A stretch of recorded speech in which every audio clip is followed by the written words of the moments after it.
if you just gonna decide to put your entire store on 40% off Black Friday, that's an easy route. Like, of course you're gonna see increase in your revenue. Of course you're gonna see increase in traffic, but at what expense? And promotion is a way to just pull demand forward, and you'll pay for that later on. Like, you'll get decline in traffic, you get decline in sales afterward.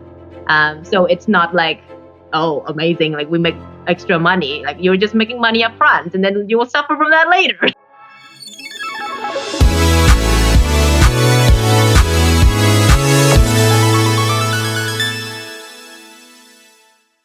Hello, everyone, and welcome to D2C Growth Mode, a podcast by Mailmodo where you learn from D2C experts tactics and skills to master your growth journey. Our guest today is Trang Cao. Hello, Trang. After many years of leading marketing teams for large D2C fashion brands, in 2022, she left her job as VP of Performance Marketing at Skims by Kim Kardashian to start her own company, The Growth Chef. The company is an umbrella of different businesses that Trang and her husband started, including an e-commerce advisory firm, a Shopify app development and investment lab, and multiple D2C ventures. In today's episode, we are excited to speak with Trang about the lessons she's learned throughout her career growing e-commerce brands. So thank you so much for being here, Trang. Thank you, Mariana, for having me. It's actually the first podcast that I've ever been on, and so I'm as nervous. How exciting! And excited. So yeah, let's talk. And it is our first episode too, so This is really cool. Okay, I want to start right at the beginning. Like, let's think about the past a little bit, go back to your memories, and I'm very curious about what life was like when you were a kid, and what did you want to be when you grew up? Like, was that something that you could think of in your mind, and how did that turn out to you? You know what? Growing up in Vietnam, it's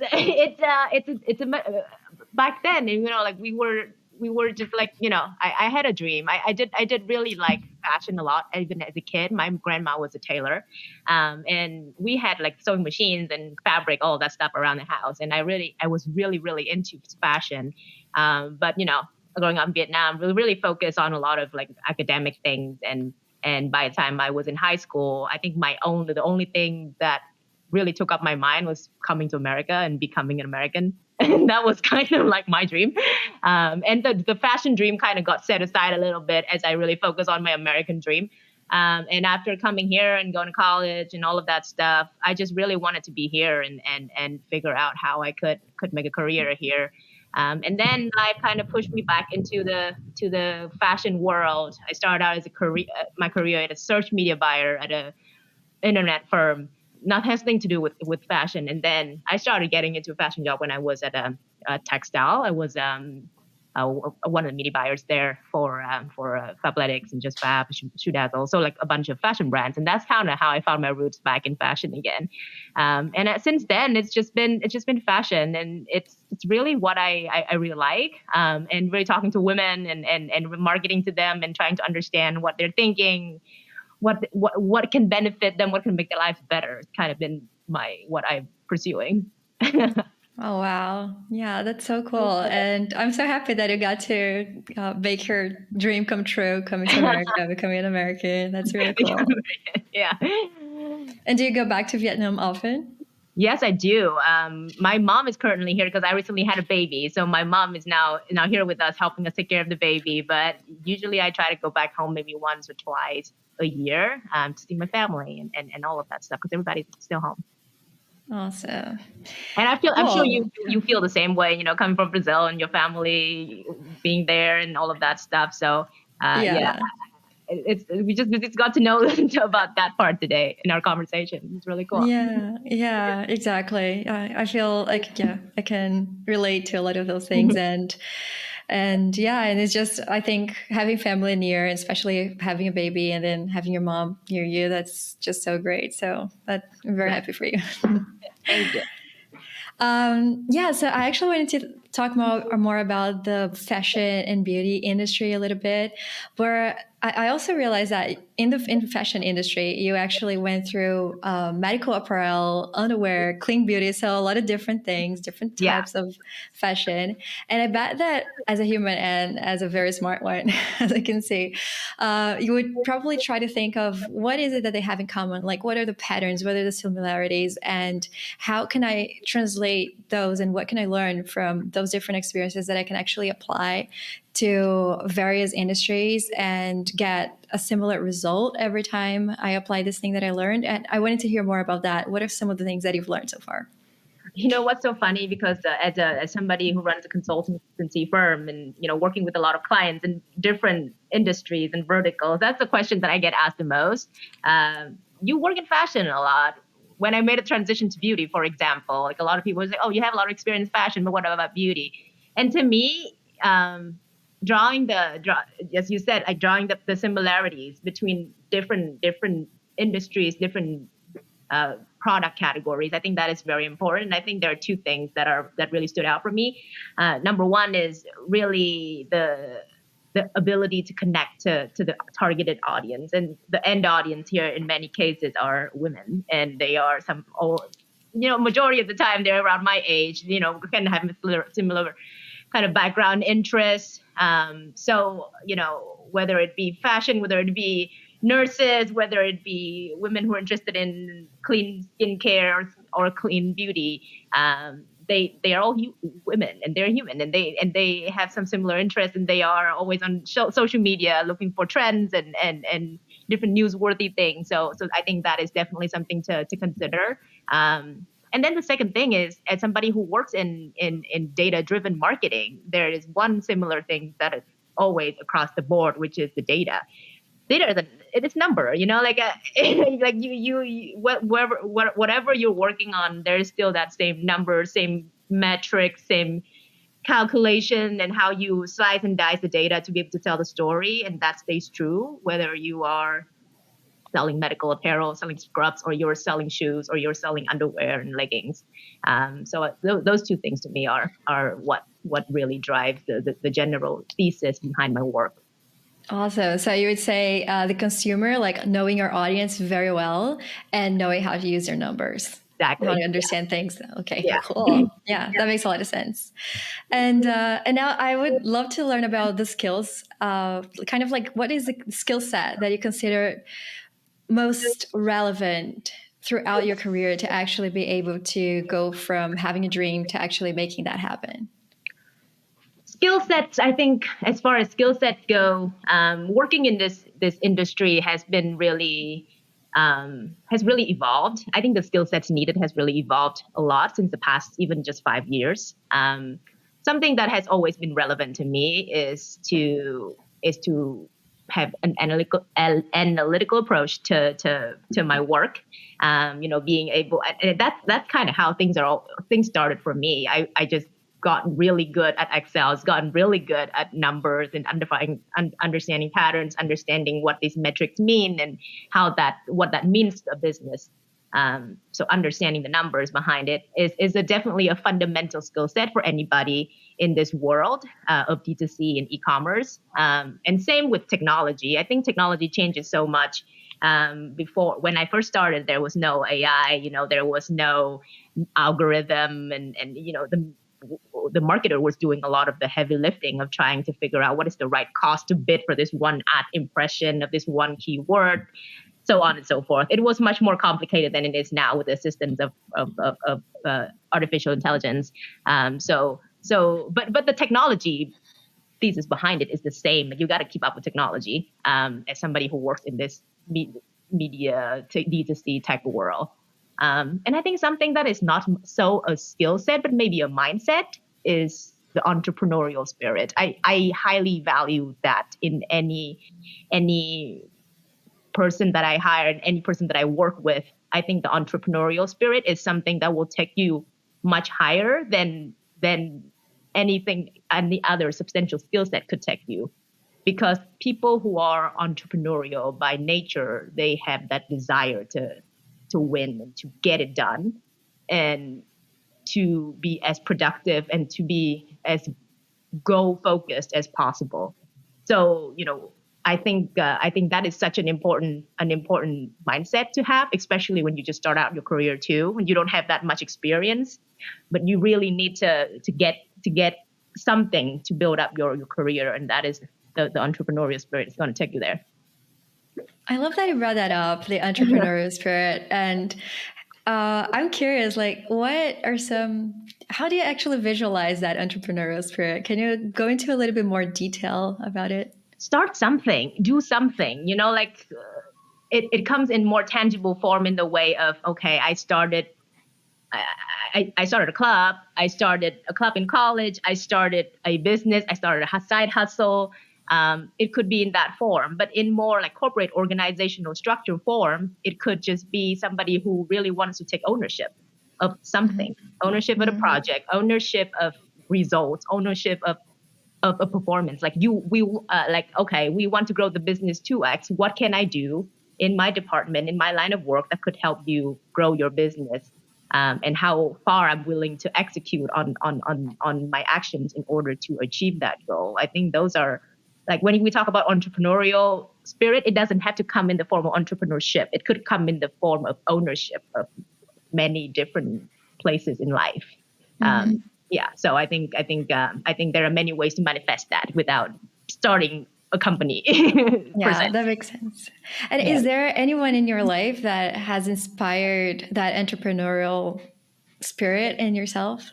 My father, my dad is he was working in Vietnam, a communist country. He was working a very stable job in a state-run company, trading with multiple countries in the world. And then he decided that he doesn't want to do it anymore, and he just wanted to start his own thing. So coming from a director of a big corporate, state-run corporate, to starting his own little business, having to drive himself everywhere, sometimes like 2 days straight in order to meet with a partner at the border of Vietnam and China. Like it really, growing up seeing my father working so hard for his business, and kind of because that was his dream and he didn't want to just follow suit with anybody. I think that was really big inspiration for me. And yeah, I just love that about him. And even though he has his failures, his successes, but to me, like, the journey that he was experiencing throughout his entrepreneurship is very valuable, and that was something that I wanted to do for myself. Oh, I've got goosebumps. Yeah, thank you for bringing that up. It was really nice to kind of imagine that, like, he was a little kid, like, seeing your dad, going through the whole Yeah. hustle. Yeah. And it was hard work too, because he would be gone from home for maybe a week, and we wouldn't see him. But when he comes back with little gifts, little presents, little stories along the line of his visits and tours around the country and other countries, it's just really fun to see. So that's something that kept my memories, and really wanted to form my vision of how I want my life to be. That's beautiful. Thank you for sharing that. Yeah. I'm curious about your life back at Skims. So back in 2021 and 2022, you were leading their whole performance marketing. And could you share a little bit about a valuable learning that you got from that time and how you still apply that same learning until today? Yeah, I really value my experience at Skims, not only because it was, the business was a great success story, but also it taught me something that I have never experienced in my life, and I mean throughout my career. I've always been in businesses and companies who are really high growth based off of their high penetration in the digital advertising world. There's always a high focus on performance, and direct response, and things that really drive customers to click, things that really drive customers to convert, and all that stuff needs to happen within 3 days maximum. That kind of level of performance marketing. And when I joined Skims, I got to see something that is very different. It is a business that was a lot less dependent on many of the traditional channels that companies are growing, i.e. Meta ads, i.e. Google ads. And the business itself was really, aside from the fact that we had Kim as our co-founder, and as the reach provider who was giving us so many impressions all the time on a daily basis. It's also we were able to build a healthy brand that was really interesting, that was really relevant, and um, that was really blowing up. Not because we were throwing money on Facebook ads and Google ads, but because we were able to create campaigns, we would create products that resonate, campaigns that resonate, and grow the business that way. So I think that was a lesson for me, especially when I think about what I want to do for my own brand. For example, clearly I don't have I won't be able to have somebody like a Kim Kardashian to partner with my business, but there are ways to grow a business without having to spend so much money on Facebook ads. And, it's becoming incredibly difficult for people to be spending money on digital ads as much and it's getting harder too, with all of the privacy and tracking issues that companies are experiencing. So in short, I think, the lesson in maybe one sentence is, growing a sustainable and growing a business sustainable with longevity by not depending so much on what is right in front of you at the moment, Mm-hmm. the ad Yeah. impressions and whatnot. Yeah, So thinking long term and not just long short term. term. Yeah. Yeah. And does that mean, so it's interesting that you brought up how would you not bring that up, the fact that Kim was the face of the brand and that otherwise it would have cost millions to any other brand. So For sure. so that is a big thing. But I'm wondering like what can smaller business kind of learn and how they could kind of reproduce that sort of same success formula in a way. So I actually recently spoke to Jake Carls from Midday Squares, and it's funny because he actually mentioned that he was like, "We wanted to be like the Kim Kardashians of growing chocolate, a chocolate brand, you know." Yeah. And he mentioned how storytelling has been super relevant for that brand because people could actually connect with them in a way that is not just about the product. It's not just about this one ad that they saw that connected to their problem that they experience right now, but it's more about like supporting a business that is owned by someone that you like and connect with. Yeah. So how do you see that like for a growing brand, like how can they use that same sort of formula to their own benefit? Yeah, for sure. I think it's incredibly hard to be able, and I admire anybody who is really out there right now trying to figure out how to grow their business without a face behind the brand, without a ton of budget in trying to get celebrities to endorse their brand, influencers to endorse their brand. It's incredibly hard. It's not easy work at all. But I think my husband and I, we are running a small coffee brand right now, for example. We just started out maybe 2 months ago, and we're still selling like I don't know, like we're still restocking like 15 bags per batch, and selling them out, and then continue to order some more. But something that my husband really prides himself on is like the coffee is really traditional and Middle Eastern flavor. So he really wants to connect with his roots. He's Armenian, and he reached out to a bunch of people in his network, and send them gifts, and send them the coffee back, have them try them.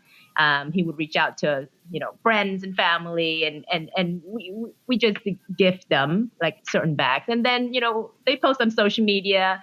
They have their own network of other people who would be interested in that, and then eventually it creates a little bit of a halo between different people, and you start small, but at some point you just need to continue to do that, and at some point it will become big enough. So that is more of like a steady growth, like long term sort of in plan for growing. But there are still ways to be viral, right? Like virality is such a thing, that's such a big thing for especially for small businesses right now, when paid ads getting incredibly expensive and you don't have the budget to just do that forever.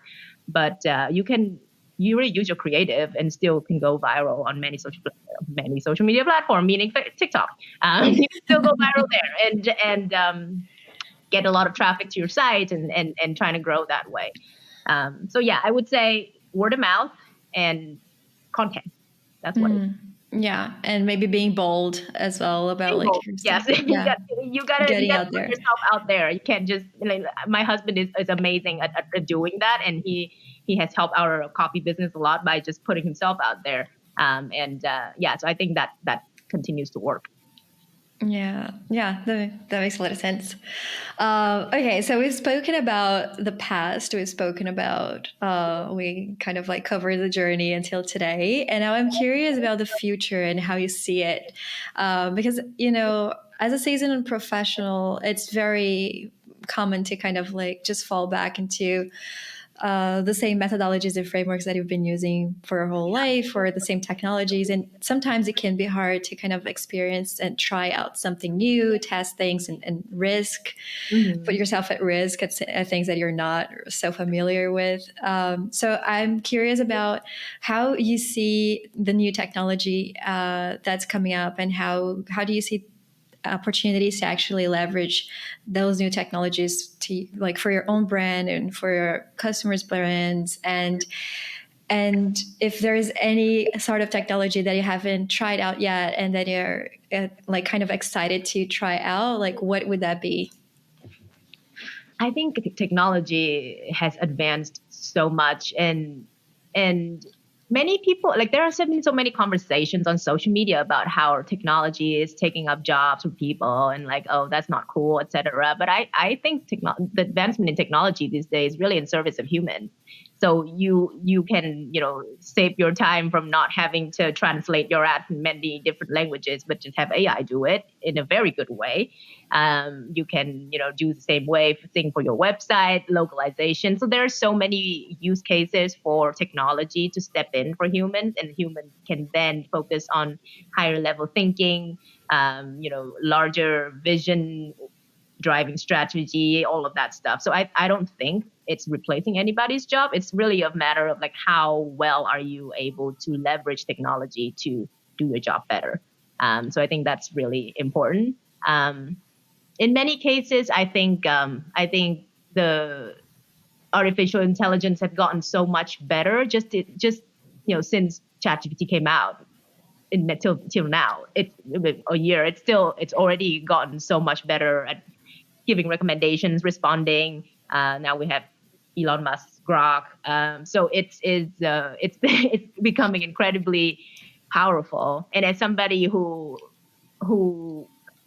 wants to continue my entrepreneurship and launch many different brands as small business owners, I think it's important to really use that, and it will save you so much cost, so much time, really enable businesses, and we need more businesses in the world, and it's really going to lift everything up and make our lives a lot easier.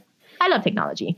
And it's funny that you mentioned AI because yeah, we've been talking about like there isn't one conversation that I have with anyone that AI doesn't come up. Even with friends, it's Yeah. always here, right? And I just saw the other day a prompt. I think yeah, on TikTok or something that this person was sharing, and it was a prompt for people that were just trying to build their own business, Yeah. and the prompt involved you asking ChatGPT to act like a very successful Mm. entrepreneur, and help as like a consultant for you, and kind of like help you build your like ask you the right questions so that you can build your own business plan. Like how cool is That is that, super cool. Yeah, that is super cool. You could do so many things with them.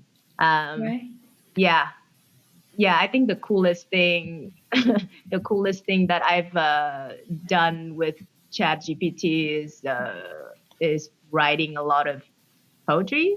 My husband has a collection of. My husband is my source of technology information. He's just like really well versed in this. But something that he did recently is he started writing poetry with Grok.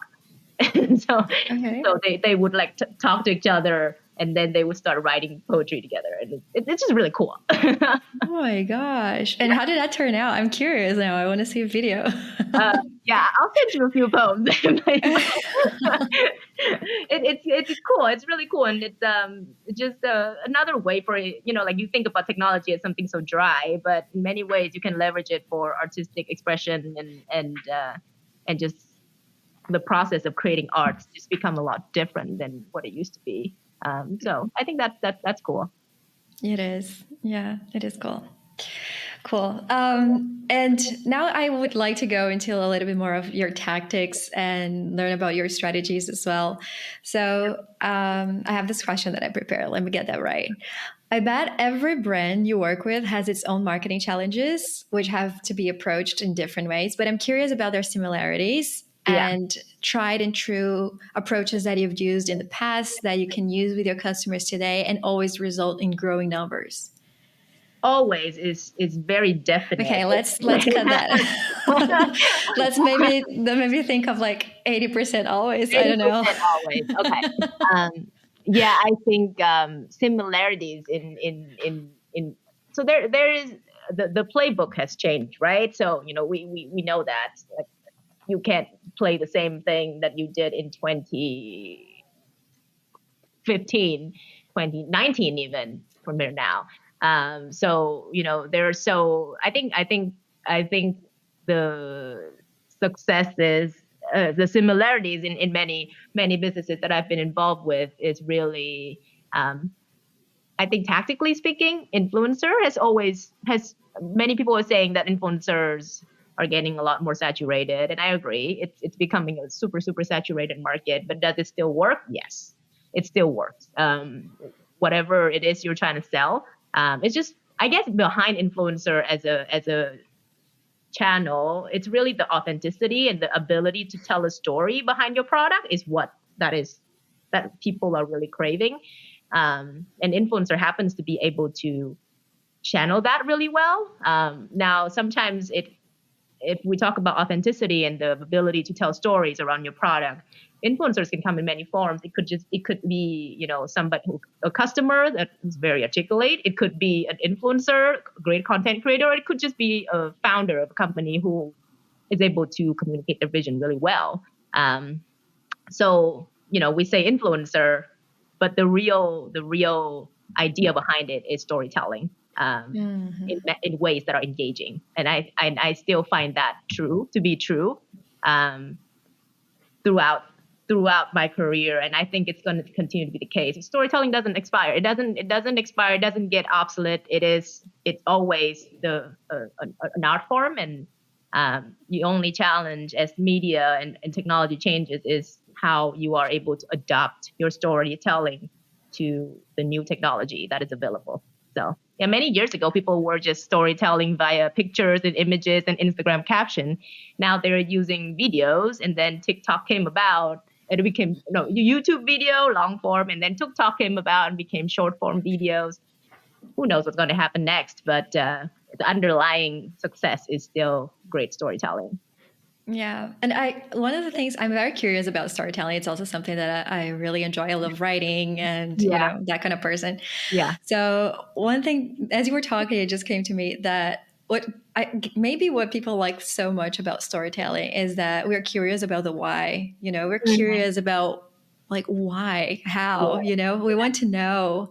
Yeah. And it's hard for us to picture ourselves either like going somewhere that we have never been before or buying a product we have never used before without understanding how that actually creates value in our lives. If it's going to this beautiful cafe that I have never been to, but I've seen someone go there and maybe like order something that I'm now interested at trying out. It's more interesting than just looking at a logo or like just a website that shows me the photo of what this cafe looks like from the outside. I want to imagine myself in there. And that's what storytelling does, right? Yeah, for sure. And I think a lot of times especially when it comes to this world that is very focused on short attention span and customer acquisition focus from a business perspective, I would say. Like we forget about like who we're talking to, a lot of times it's like we just tell people who we are, but we don't give the people what they want. It's really like the storytelling that focuses on giving customers what they need, the information that they want and they need, um, and explain.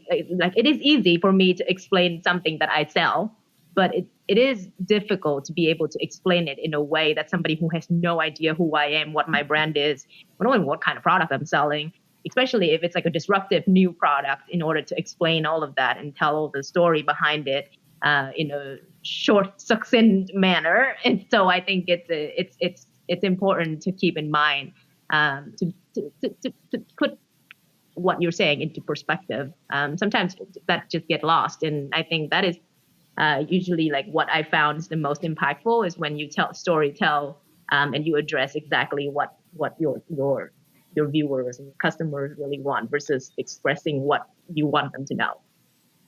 Yeah, that just reminded me of this product that I've been seeing a lot, which is like these leggings with pockets. It's Leggings so with funny. pockets is yes, that is like the number one thing about marketing leggings, that you have to talk about the pockets. Right? If you Yeah, have pockets, you have to talk about them. And then yeah, there are like a lot of these really cool like creator videos that are really simple. They're just like trying out the pants, and then they realize they have pockets in them, and just like, oh my gosh, like these are the best. And better then than yeah, leggings with pockets is a dress with pockets. That's what. exactly. That's so true. That's so Yeah, true. A dress with pockets. I mean, yeah. it should be illegal to have dresses without pockets Exactly. nowadays. Right? We're really legally required to have pockets in all sort of Uh, garments. Absolutely. Yeah. And then if we think about all of that, like the whole storytelling and the context of people in different moments in their lives, there's one thing that I wanted to talk to you about, which is how we can approach holiday seasons and holidays as a whole to create like promotions and discounts and campaigns that actually make sense to the context of our own audience and the context of our own brand as well. Yeah. And I wanted to hear like your thoughts about it, because that's huge on e-commerce and DTC. Like as a consumer, I see that a lot. Like I get these themed beautiful emails and text messages, and you get in, there's like this beautiful banner every moment of the year. There is a theme to work around. Yeah. Yeah, how do you approach those themes? Yeah, I think those are, similar to like social trends and, like relevancy. I think those are important to keep in mind and, like clearly trying to play off of that. Like you can't be successful, especially in working in fashion a lot too. It's very seasonal business, and you really need to like play with whatever the season is around. So I think especially with this past promotional season, Black Friday, Cyber Monday 2023, like I think we see so many brands coming out of with massive promotions everywhere. And I found that a lot of brands who were really cutting through the noise by not offering a traditional promotions, but doing something different. So I follow this brand, Complex Active. I don't know if you know about them, but they have a founder who's also happens to be Vietnamese. And she makes like amazing TikTok videos about her design process, her products. And then during the Black Friday, Cyber Monday season, instead of like, she does run a promotion on her side, but the key thing that brought people to her side was a free gift that she created. And she created a gigantic tote bag, like a big tote bag, very, very big. And the whole thing around it is like, I really like big accessories. So she has like a giant hat. She has a gigantic, I think, water bottles or something like that. So she was showing all of that as a hook to really get people in. And then she was like, so this season, I'm going to give you something really big as well. And it's this gigantic tote bag that I made. And it's really big. And you can store so many things in there. And it was just a really fun, like, promotional idea that I saw during over this period that really cut through the noise among all of the 40% off, 30% off, site wide, yeah, that everybody was doing. So I thought that was great, and there's definitely something to consider next year as people start, like, promotions getting so saturated now, and everybody's expecting some sort of promotions. You being able to stand out with offering something different is so important. Yeah, that makes a lot of sense. And I actually just probably a month ago, that happened to my partner as well. He got home with this koala. I never get Koala. I don't remember the brand exactly, but they were also, so there wasn't like just a huge promotion. There was also like this, not a tote bag, it was a duffel bag that they would send along. And he was so excited about the duffel bag. It wasn't about the t-shirts, the new hoodie he got, and like the You want to fill pen. that bag with all the Yeah, things, you know? just a really simple duffel bag that he was excited about. So Yeah. yeah, that's a really good idea. And one thing that I feel like that's not always, but eventually, no, frequently gets in the way of like an idea like that is that it's much easier to actually kind of make a promotion, like actually just put up in your website a banner with a discount and then just change and then add discounts to like this group of products than it is to actually create a new product and make sure that that's available when people order something else. Yeah. And so there is a little bit of a logistic Yeah, challenge when you think it's different. definitely more operationally involved when you're trying to create a promotion like that. But it plays off, like if you're just going to decide to put your entire store on 40% off Black Friday, that's an easy route. Like, of course, you're going to see increase in your revenue. Of course, you're going to see increase in traffic. But at what expense? And promotion is a way to just pull demand forward, and you'll pay for that later on. Like you'll get decline in traffic, you get decline in sales afterwards. So it's not like, oh, amazing, like we make extra money. Like you're just making money up front, and then you will suffer from that later. It's definitely something to think about, as we are approaching a new. I think we're approaching a new generation of brands who, before that, a lot of brands were really leading with promotions, were really like trying to get customers through the door with a big offer up front and so on and so forth. But we're coming into a new generation where brands have to really work on their position, or their positioning, their creative, their visual, their identity, in order to acquire customers that are loyal to their brand and not just loyal to a discount. Because anybody can offer discounts, but every brand is unique and product is unique, and that is important to maintain that level of uniqueness with your brand to attract customers and retain them. Yeah, that leads me to another question. So, what are some of the mistakes that you have seen brands repeatedly make around the holiday season? Mistakes that people make around the holiday season. I think I don't know if it's a mistake or it's just like my preference, but I think putting your whole entire store on sale is just not a good idea. Just not a good idea at all. You automatically, like with your existing customers, you automatically telling them that, yeah, just come back during Black Friday and Cyber Monday. You can always get everything on this store for this much off. Don't even consider buying it full price. So that's what you're training customers to. And then to your new customers, it is like you're acquiring customers during a period where people are just really interested in discount and not so much products. So you are just acquiring people who are really unloyal at the same time as well. And then putting your entire store on sale is just a manifestation of saying that, oh, yeah, I've been charging it much higher than I should be all this year. And people will see that. Customers are really savvy. So they are able to see through all of that now. If I were to have a brand that is big enough for me to be able to have a perspective and to operate in a much larger scale, I probably wouldn't. I don't even know if I would run promotion. Yeah,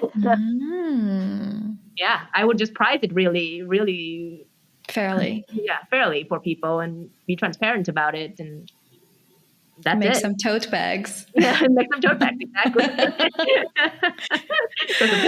Actually, a tote bag with a bundle of really cool coffee bags would be a good idea too. Yeah, right. Or it doesn't even have to be a tote bag. It can be a duffel bag, or it can be any sort. That's right. Cool. And I just wanted you to repeat the name of that brand that you mentioned just before. I didn't quite get it. Oh, the tote bag brand? Yeah. Popflex. Popflex. Yeah, Popflex. Popflex. Cool. Yeah, you should see that video. It's fun. Yeah, I'll definitely look that up. Makes really good videos about her product for sure. Yeah, excited to check that out. Yeah. And do you have any stories that you could share about like campaigns that rolled out superbly and delivered all the results that you were looking for? And maybe any learnings that you could share around that. And if you want to go in the other route as well, like the complete other way, like there's this campaign that was a big failure. Like I'm happy with that too. With that as well. I'm trying to think.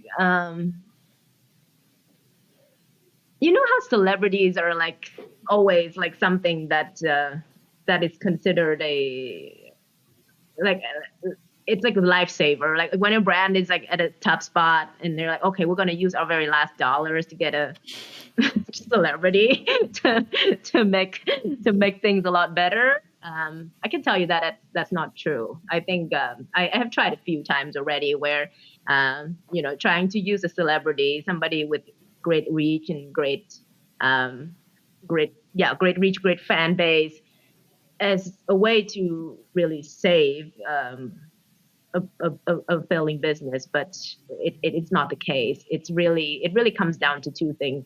Um, the partnership has to be authentic. Like you can't just be, I don't know, you can't just be like really discount focused, really attracting customers who are, shopping at TJ Maxx, shopping at Ross, and then trying to pull a face that is a lot more so the customers that would shop at Everlane or would shop at, all of these more expensive brands. Like it just doesn't work that way. When you're trying to bring somebody who's super cool and relevant, but her target customer is somebody else than your actual customers, it is just not an authentic experience for your customers. And it just doesn't resonate.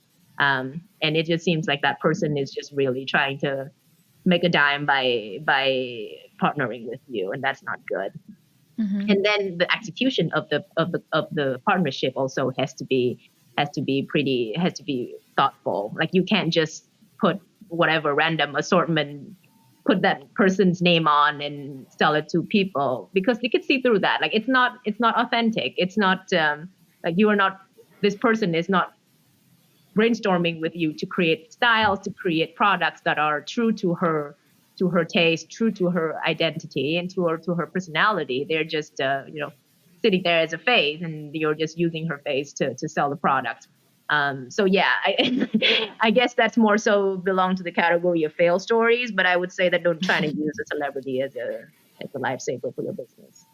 That makes a lot of sense. And people want to believe your story, the story you're telling, right? So Yeah. if you're making it absolutely obvious that it's just not real, Yeah. they kind of feel like they're being fooled. So Yeah. that's Totally. Yeah. Okay.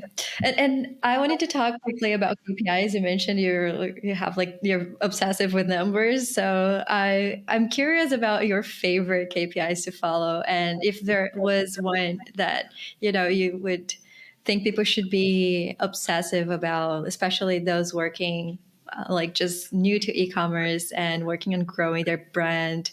Like, what would be that KPI? I think it really depends. So like, again, I think my best answer to this is going to be, it depends on who you ask. If you ask a finance person or you ask the founder of a person, it should be profit. That would always be the key metric that you operate your business, how much cash you have in the bank. That is important.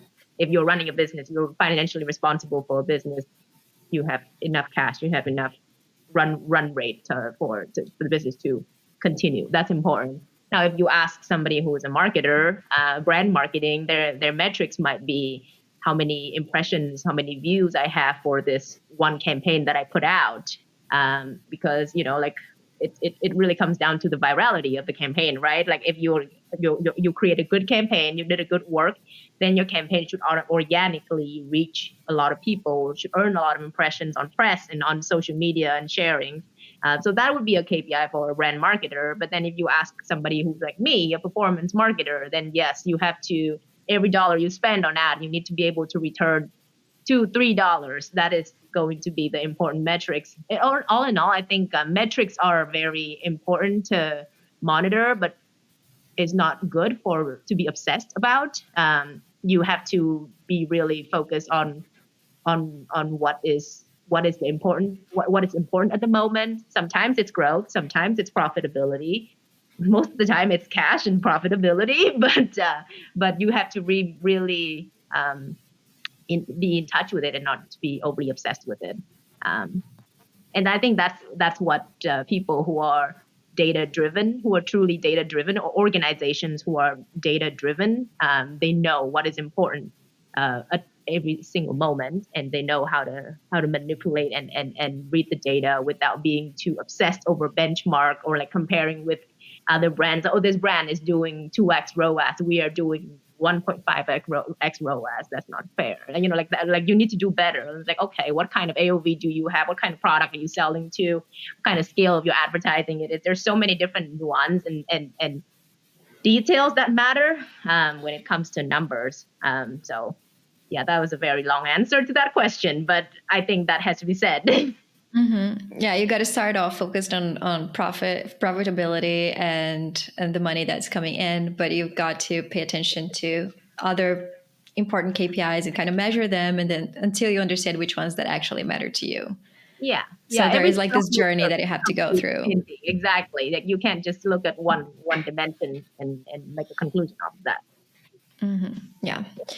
And in this very competitive world of e-commerce, can you think of any brands that are standing out when it comes to using technologies and different, like the new, or like understanding how this new consumer behavior is actually like, and actually leveraging in their favor?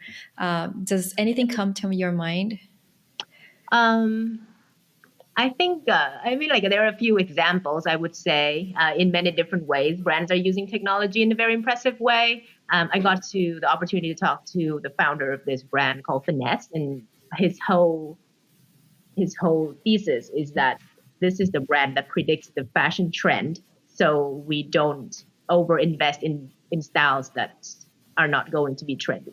So his whole thesis is that we are able to use our technology analysis across all of the social media platforms and celebrities and all of that stuff. We used to ingest all that data and being able to predict exactly what it's going to sell. So we don't overbuy it. We don't over produce, and because of that, it's really a sustainable and safe environment. So that was a brand that I thought was pretty cool. I mean, like execution, like the actual algorithm itself, I don't know the details about it, but I think he's been able to transport that vision into actual websites and operations, and it's been pretty impressive to see.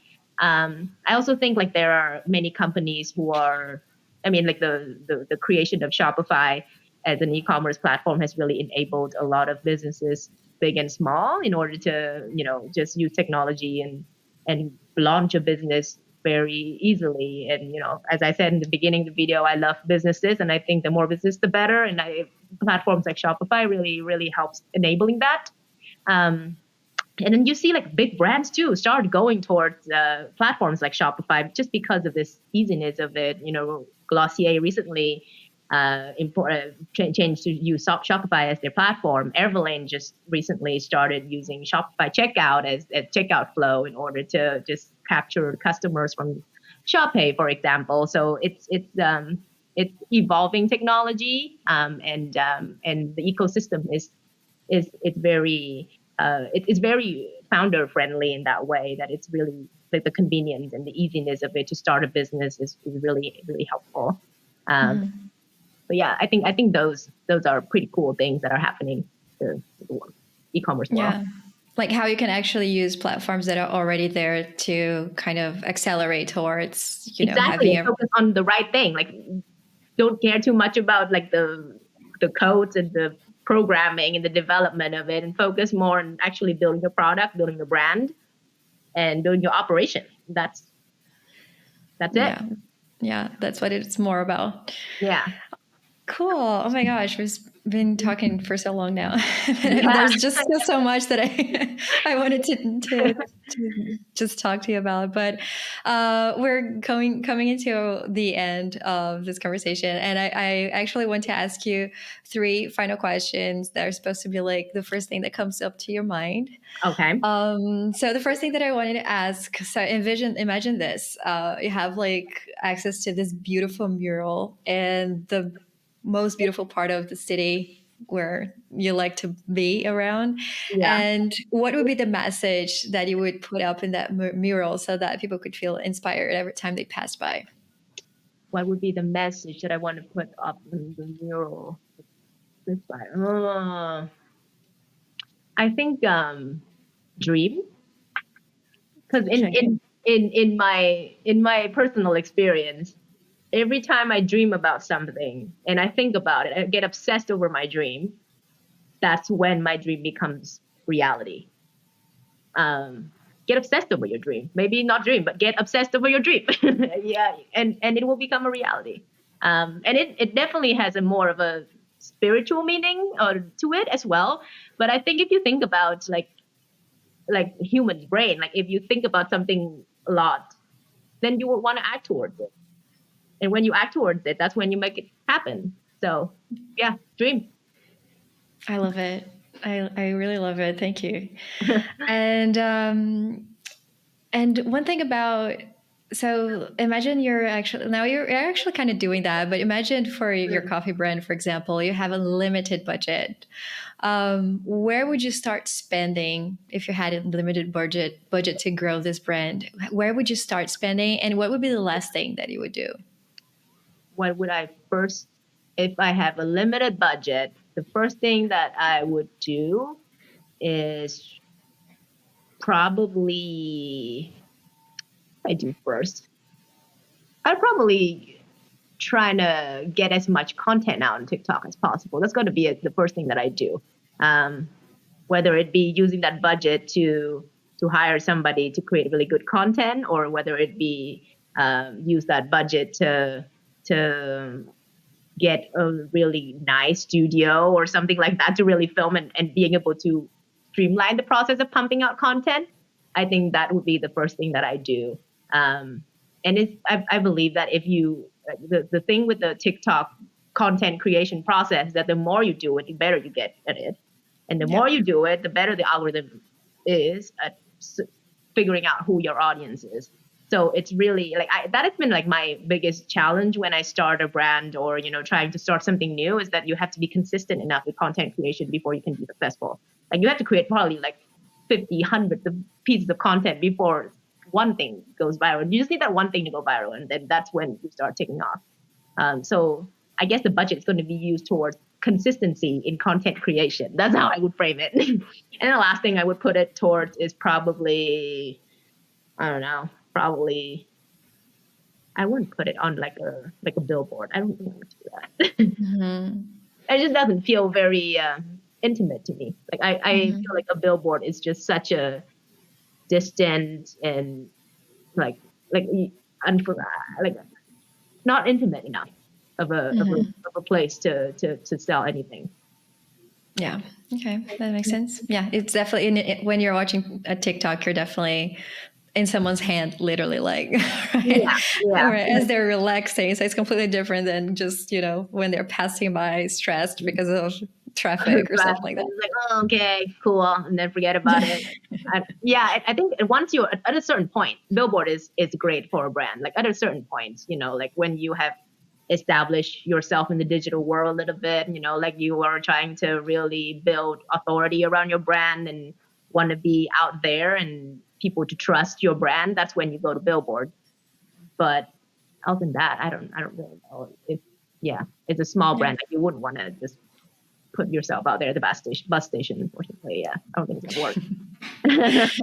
And is there like a book or a piece of content or a movie or anything like that that you like to recommend to people that like just want to learn more about the world or about anything in particular?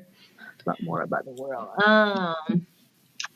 There's so many books that I've read that is more on like the spiritual side of things. So it's really about mindset building and perspective, which I think is important. I really like The Alchemist. It's a like From Paulo Paulo Coelho, Coelho. exactly. I just happens to realize that we're talking to a Brazilian right now. So yeah, I really like his writing. I think um, it's very accessible writing, but really it has a lot of meanings and layers to it. So I think it's really cool. Um, Recently I I rewatched this movie, and that's why it's top of mind for me right now. It's about it's called The Outfit. It's like a sort of like a thriller drama kind of thriller movie. So it's like a lot of dark stuff going on, but it's really about somebody who really cares a lot about their craft. So he's a tailor, but he likes to call himself a cutter because he actually like he makes tailored suits for men. And he really likes to and he has been working on it for so long, and he just really wants to focus on refining his craft and taking his time of it. And there's so much artistry behind it, and I think that is something that has gotten lost with our way of living so rapidly, and short attention, and just trying to get things done as quickly as possible kind of world that we're living right now. There is a lack of space and lack of space mostly for people to really get deep into something and really refine their craft. And I think that is really important, not just in art, but in many different things that you do, especially if you want to like be entrepreneurial, start something. It's important to be good at what you are selling, what you are doing before you put yourself out there, and put the time in there. So that's the part that I like about it. And it's more like a professional life lesson to be taking your time and to focus on the craft and the artistry behind whatever you do. Yeah. So again, become obsessed about your dream. Exactly. Yeah, I guess that's the theme. That's the theme. Awesome. It was so great talking to you today, Trang. Thank you so much for For coming. having me. Yeah. It's so fun talking to you. And yeah, I look forward to having more conversations with you. Thank you for reaching out to me. It's very Yeah, and I actually wanted to also like open this conversation to our listeners today, and I wanted to ask: is there a better way to connect with you? Like, what would be the best way if listeners would like to reach out and connect? I'm on LinkedIn. So you'll find me, Trang Cao, just my name, and yeah, you'll find me with my picture. Yeah. Cool. Thank you. Yeah. So that's it for today, and thank you so much, Trang. Yeah, I can't wait to chat with you again and ask all the other questions that I wanted to ask and we didn't have enough time to.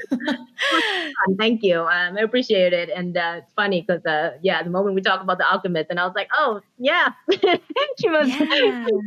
she must relate to this one.